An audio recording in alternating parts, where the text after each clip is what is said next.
Hi everyone. Today we'll be discussing the very beginnings of American government, the new United States in its first decade of existence. From 1781 to 1787, the country operated under what were called the Articles of Confederation. Here we have an image of the first page of the original Articles. They allowed for a governmental framework that, first and foremost, recognized the autonomy of each state individually. Because the states were reluctant to submit their authority to a centralized, powerful national Congress, such a recognition was necessary to secure ratification of the Articles. Even the authority to tax, to raise money for its operations, the most basic power of any national government, was denied under the Articles of Confederation. Deeply skeptical of any tendency toward a centralization of governmental power and authority, the states balked at approving any system more advanced than what the Articles provided for. This was problematic enough during the Revolutionary War, when it came to raising money to fund the troops.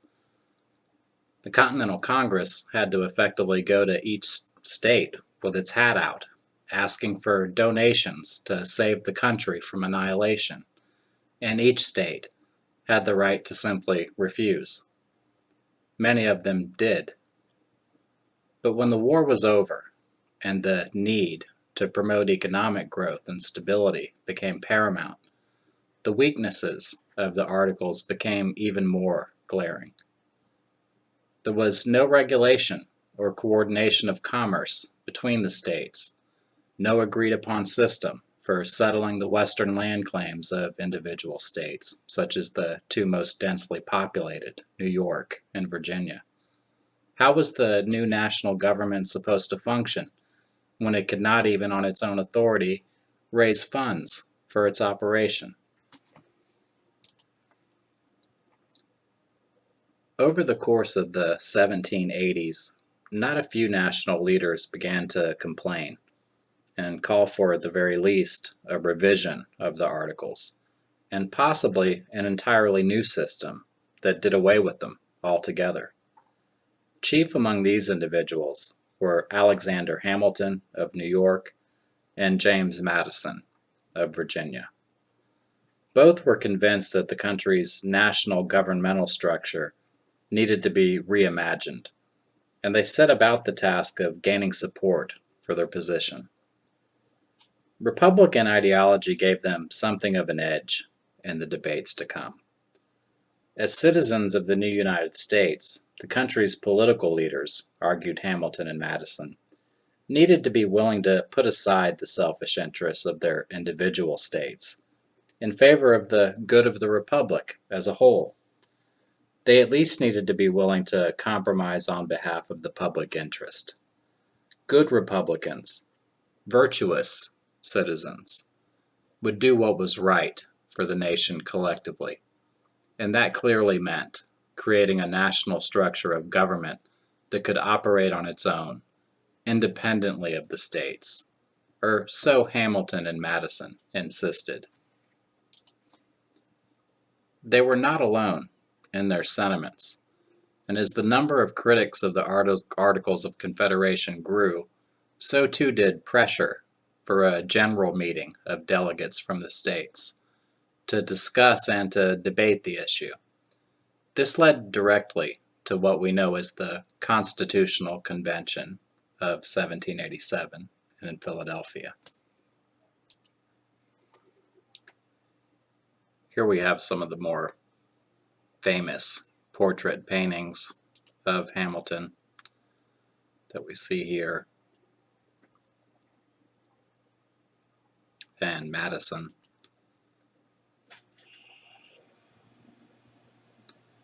And this one that puts them side by side, the two real brainiacs behind what would become the Constitution of the United States.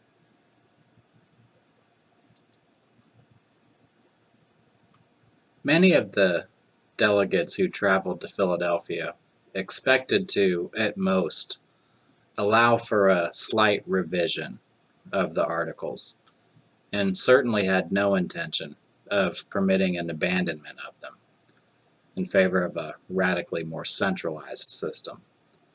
All could agree that perhaps the federal government did require the power to tax on a certain level to function, but they disagreed on almost everything else. Here we have one of the more famous paintings of the Constitutional Convention at Philadelphia.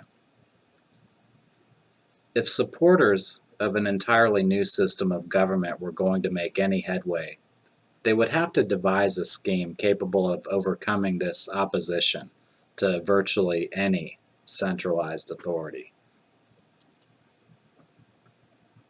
To combat and try to soften up the resistance of delegates, Madison, Hamilton, and his fellow New Yorker John Jay began anonymously authoring articles in the newspapers that made the case for a completely new framework of government. These essays became known collectively as the Federalist Papers. This is an original ad giving the first notice of their publication in a single volume, available for purchase. In these articles, the case was made for a new Republican system capable of providing for the national defense and strengthening the country to the point where it could compete on the world stage. The essays also pointed out the many ways in which the Articles of Confederation simply failed to provide for such a framework. Most of the writings of Hamilton, Madison, and Jay, however, went toward arguing for and describing the various components of what became the charter we live under today, the United States Constitution. All the powers of the proposed new federal system were laid out, passionately argued for, and contrasted with the powers that would remain with the states. The idea of a separation of powers, not just between the states and the federal government, but within the federal and national framework itself, was critical. Executive, legislative, and judicial branches of government would balance each other out, at least in theory, hopefully in practice.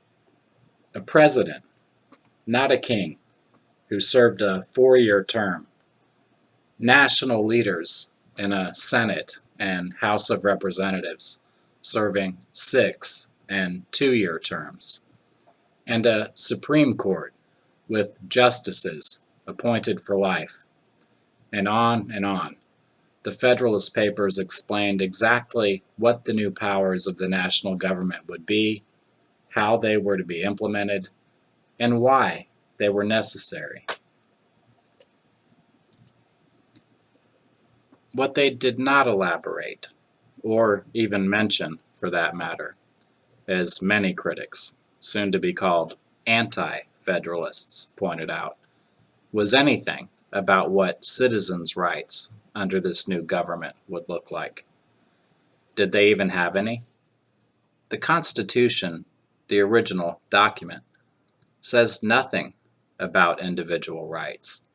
It simply delineates the powers of the government and explains how they are to be divided. Those who remained unconvinced by the arguments presented in the Federalist Papers, the Anti-Federalists, were more than strong enough in terms of their numbers to prevent any ratification process from moving forward successfully. And they made up a list of very prominent and influential Americans, including, as we have in these images, Patrick Henry,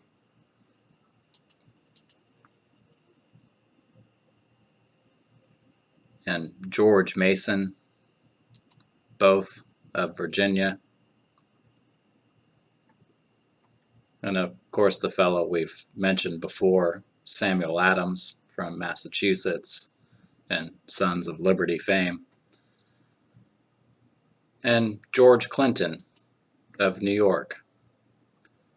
In a sense, what Anti-Federalists demanded was that the language of the Declaration of Independence be put into the new charter, not in spirit, but literally.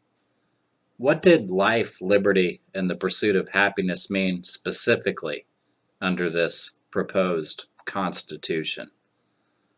To address the concerns of the Anti-Federalist delegates, an agreement was struck to make some additions to the charter after ratification. They're what we know today as the Bill of Rights, the first 10 amendments to the United States Constitution. Here we have a photograph of the original Bill of Rights. These included, of course, things like the freedom of speech and of the press, the right of petition, the right to bear arms, and the right to trial by a jury of one's peers, among others. In exchange for the Bill of Rights inclusion, most Anti-Federalists consented to ratification, but there was still an enormous obstacle standing in the way, and that was the incredibly uncomfortable issue of slavery in the new nation.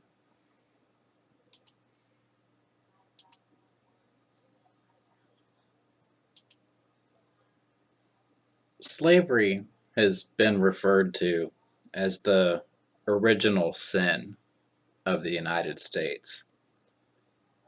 If there was a moment when that statement became undeniably true, it was in the debates at the Constitutional Convention. The two different trajectories the American Revolution had set the northern and southern portions of the country on when it came to slavery had to be reconciled at Philadelphia. A North that was moving toward the final eradication of slavery, and a South more committed not just to its preservation, but the growth of the institution. It would not be eradicated, but rather enshrined into the heart of the nation's founding charter. The United States Constitution, the actual document itself, never mentions slavery. The word does not appear, and yet of its 84 clauses, 6 are directly concerned with slaves and their owners. 5 others had implications for slavery that were considered and debated by the delegates to the 1787 Constitutional Convention and the citizens of the states during ratification. In creating their government, the framers and their constituents set up fundamental laws that sustained human bondage. Readers of the new Constitution learned that the numbers of seats each state received in the House of Representatives would be tied exactly to the amount of direct taxes that the national government could requisition from each state. Both taxation and representation would be tied to population, but in a very particular way. The third clause of Article 1, Section 2 of the Constitution begins with these words: "Representatives and direct taxes shall be apportioned among the several states which may be included within this Union, according to their respective numbers, which shall be determined by adding to the whole number of free persons, including those bound to service for a term of years, and excluding Indians not taxed, 3/5 of all other persons." This was the notorious 3/5 clause. All other persons? Who were they? They were not free men or women. They were not apprentices or indentured servants. They were not Indians who lived among whites and paid taxes, or those who did not. That left only slaves. 3/5 of the number of slaves in any state would count toward a state's number of congressmen, and 3/5 of them would count toward how much in taxes a state would have to pay when the Congress passed a direct tax. Africans and their descendants were not being defined as 3/5 of a person, for that would have implied that black men deserved 3/5 of a vote when they had none, or had 3/5 of a person's rights before the law when they had virtually no rights under law. Rather, their presence was being acknowledged as a source of power and of wealth for their owners. Once 3/5 existed as the rule of apportionment, any power given to the House of Representatives would work to the relative benefit of slaveholders and the states that had more slaves. Section 9 of Article 1 of the Constitution begins with as explicit an acknowledgement of slavery as the Constitution contains. Most contemporaries instantly understood that it referred to slavery, and specifically to the Atlantic slave trade from Africa. As the article states, the migration or importation of such persons as any of the states now existing shall think proper to admit, shall not be prohibited by Congress for 20 years. But a tax or duty may be imposed on such importation, not exceeding $10 for each person. The only importation of persons that had been temporarily prohibited or taxed by the North American colonies had been the slave trade. Congress was denied a power, initially, that the colonies had been denied by the Crown before the Revolution, the power to forbid the slave trade. But it would possess this power come the year 1808. Congress could tax slave imports, but not at a higher rate than colonial legislatures had periodically done in the past. The late 18th century inspired a great deal of artistic expression focused on the slave trade. Here we have a painting of a slave ship at sea.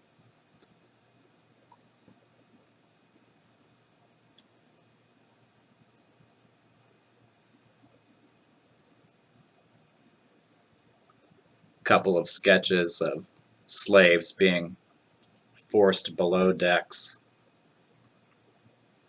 on the slave trading ships.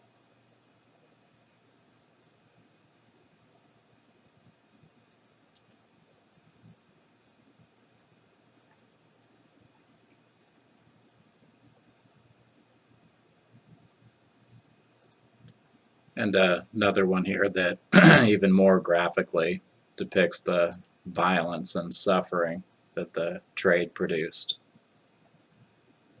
States like South Carolina imagined a dramatic expansion of slavery moving into the immediate future, and viewed continuing slave imports as essential to promoting that growth.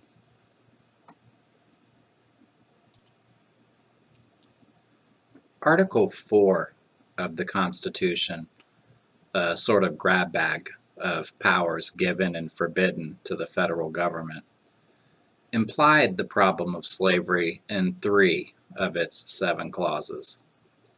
In requiring each state to give full faith and credit to the laws, official records, and courts of the other states, the Constitution made it necessary for states that did not hold slaves to recognize that other states did so legally. If a human being was property in Virginia, no Pennsylvania law could free them, unless their owner had taken up permanent residency in Pennsylvania. The full faith and credit doctrine appears primarily to have been formed with property and contracts and criminal proceedings like prosecution for theft rather than slavery in mind.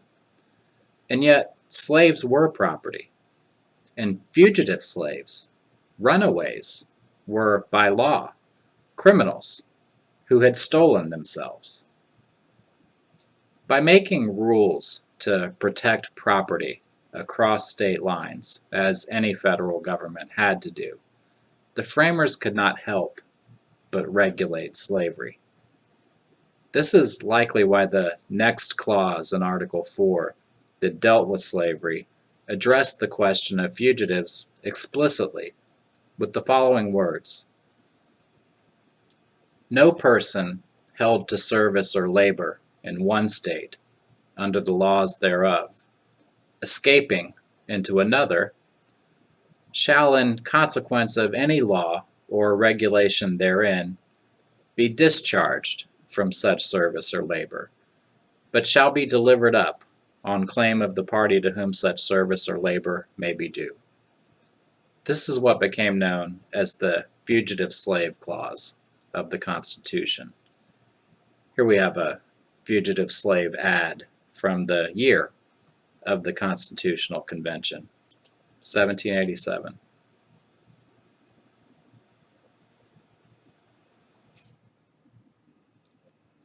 In exchange for ratification of the Constitution, the Southern states received guarantees of protection for slavery. The Three-Fifths Clause gave a disproportionate amount of political power to the South in the House of Representatives by allowing the region to be politically overrepresented. The brutalities of the Atlantic slave trade would remain legal for at least the first 20 years of the nation's life, perhaps longer, and any fugitive slaves who escaped to free states in the North, if caught, would be returned to their masters. So this begs the question, what did the North get out of the deal in return for its appeasement of the South? What the Northern states secured came in the final compromise over slavery, one not directly included in the Constitution, but part of the ratification process all the same. This had to do with the future development of the Western territories. This map tells the story. Adoption of what would become known as the Northwest Ordinance of 1787 during the Constitutional Convention in Philadelphia was a planned, coordinated action which resolved a stalemate that had continued for 3 years in the Continental Congress by dividing the entire western territory of the United States into two territorial areas, one in which slavery was prohibited, that we see highlighted here in dark blue on the map, and another in which slavery's fate was nominally left to future decisions by Congress. Because the northern and southern states had been deadlocked over the issue of territorial slavery since 1784, it's difficult to imagine that slave states suddenly removed their objections to the Northwest Ordinance's limits on territorial slavery in a major part of the western United States without receiving a substantial quid pro quo in return. The circumstances of the ordinance's adoption and the breaking of this critical deadlock support the conclusion that the difficult historical question isn't whether a bargain involving the Northwest Ordinance occurred, it's precisely what the quid pro quo for the ordinance was.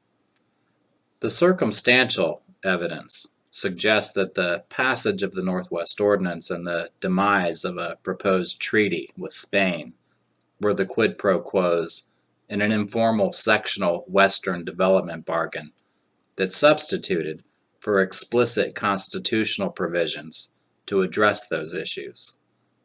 An agreement was necessary to resolve these politically divisive topics, because as long as they went unresolved, they would have stymied Western development by either section, North or South, and the deal was reached with ratification of the federal Constitution in mind.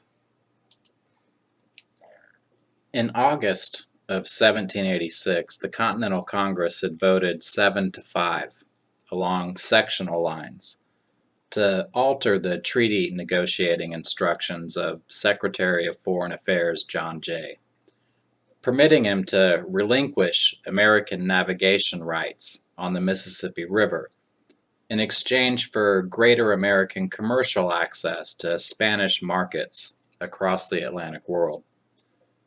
The Congress's willingness to yield those rights to obtain the Spanish treaty outraged leaders in the southern states. Patrick Henry in Virginia declared that he would, in his words, rather part with the Confederation than relinquish the navigation of the Mississippi.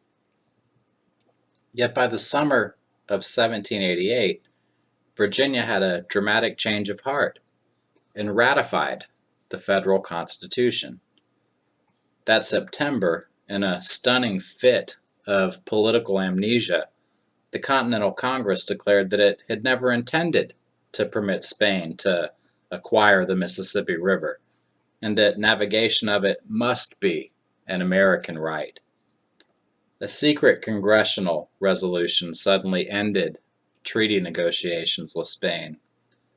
3 months later, in December of 1788, the Virginia legislature adopted measures that modified its 1784 cession of its Northwest land claims to remove important conflicts between that cession and the 1787 ordinance, effectively giving its consent to implementation of the Northwest Ordinance. The northern states supported Congress's 1788 actions to end the Spanish treaty talks. They seemed to have had an abrupt change of heart on an issue that they'd bitterly contested with the southern states for most of 1786 and 87 during the convention in Philadelphia. Indeed, right up to the moment the new federal charter was ratified.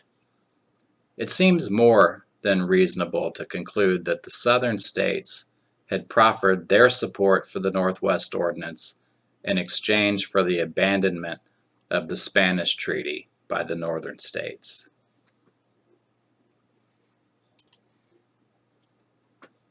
At the political heart of this bargain was an understanding that each section would be able to pursue Western expansion on its own terms to maximize its economic development.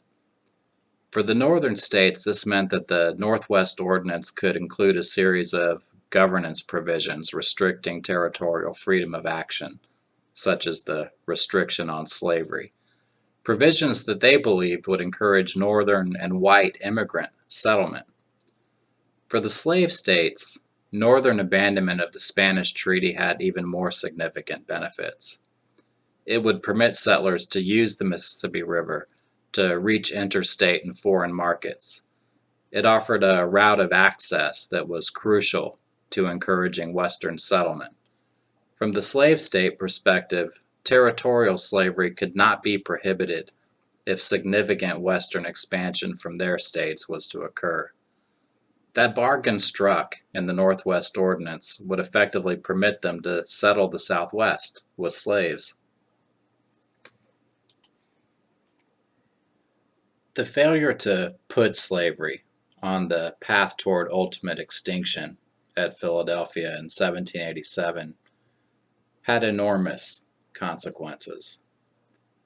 It guaranteed that from its inception, the United States would develop half slave and half free. Leaving the question of slavery open to the future meant that every time the country grew moving forward, and all knew that it would, the issue would have to be revisited, with potentially fatal consequences for the Union established under the Constitution.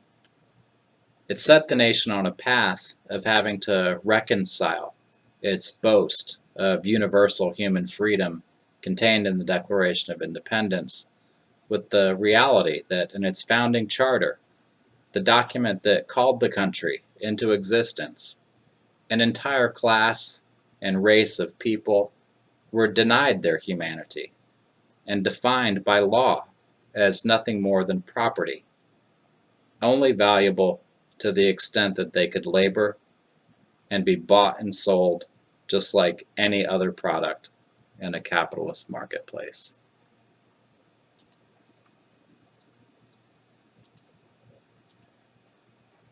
With ratification of the Constitution achieved, American leaders turned to the task of creating their new government.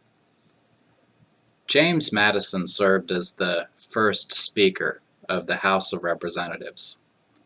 Making good on the promise to Anti-Federalists, the inaugural act of the first Congress was to pass the Bill of Rights.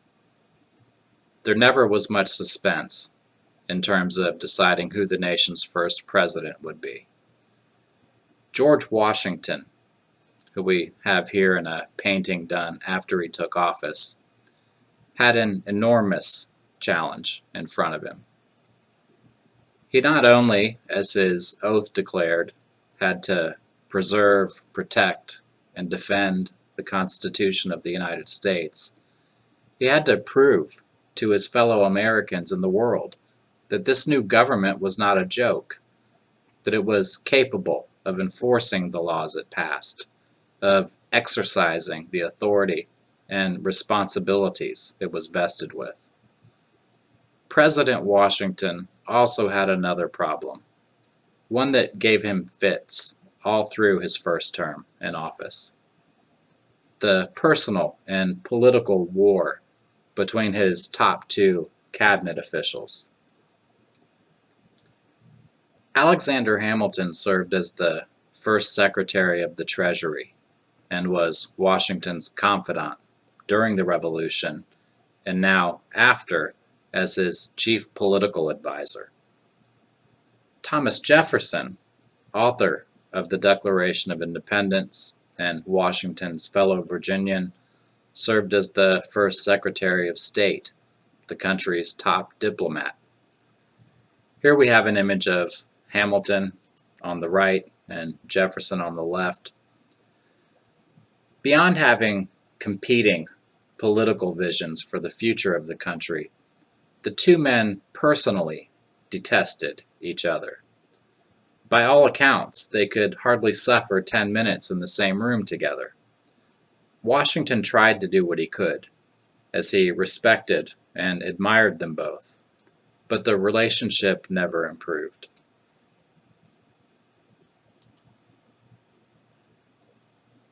In the late 18th century, and through most of the 19th as well, the United States remained an overwhelmingly agricultural nation.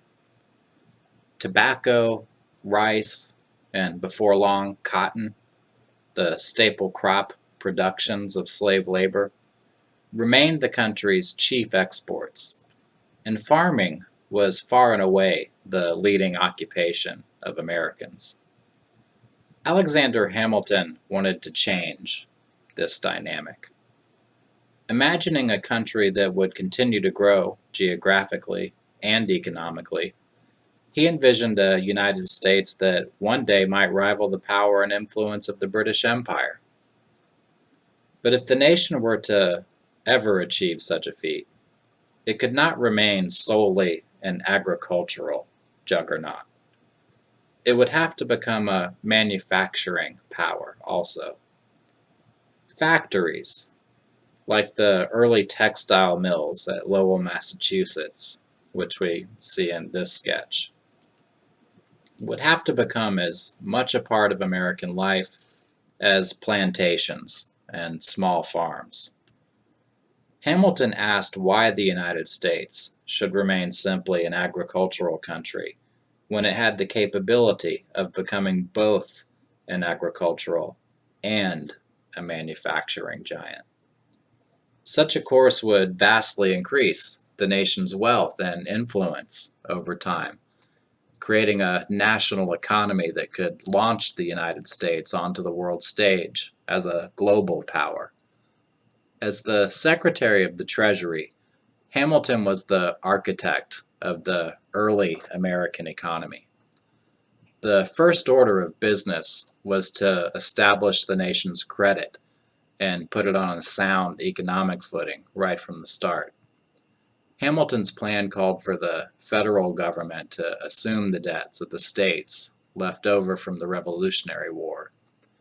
He then intended to issue bonds that wealthy Americans could purchase, which would give them a vested stake in the success of the new national government.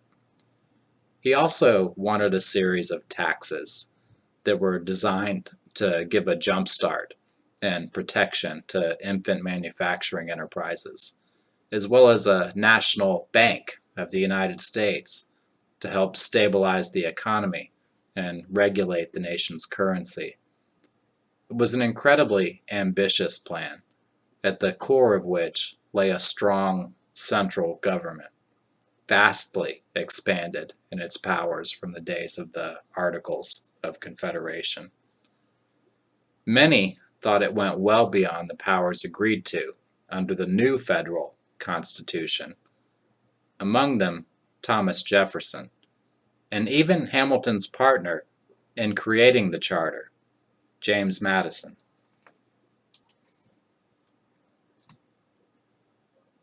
Both Jefferson and Madison believed that assumption, as it came to be known, would vest far too much power and influence in the federal government at the expense of the states. And frankly, as fellow Virginia slaveholders, they were horrified at Hamilton's strategy of placing manufacturing on a level playing field with agriculture in terms of planning the nation's future development. They thought such a course endangered the foundations of a democratic republic, which rested upon the liberty and independence, the virtue of its citizens. Jefferson, especially, wanted the United States to remain almost exclusively an agricultural nation. Its future rested, he argued, upon the figure of the small yeoman farmer, the individual who owned his own little plot of land, built it up with the help of his family, and remained his own boss, accountable to none but himself, God, and country. Without that kind of freedom and independence, a virtuous citizenry could not be reproduced from one generation to the next. This sketch from the period captures the idea.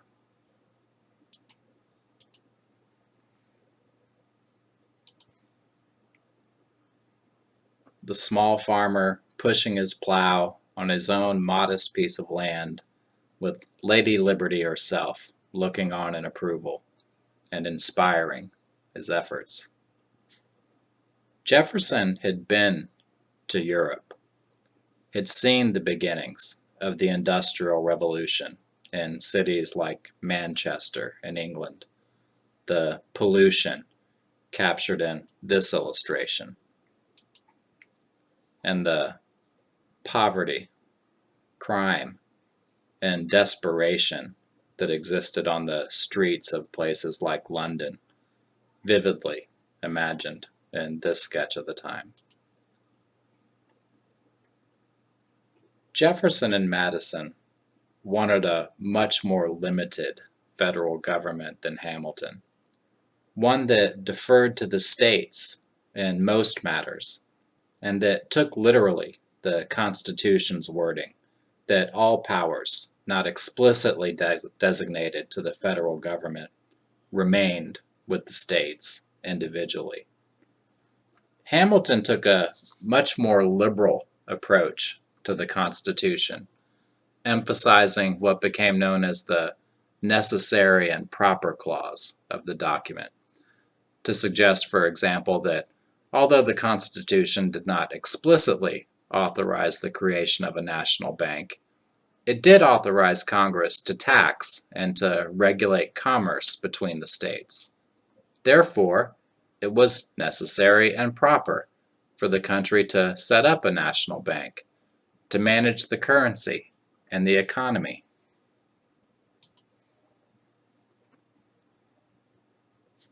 With Jefferson arguing against him within the administration, and Madison, the Speaker of the House, blocking him in Congress, Hamilton struggled to find a way to get his economic program approved.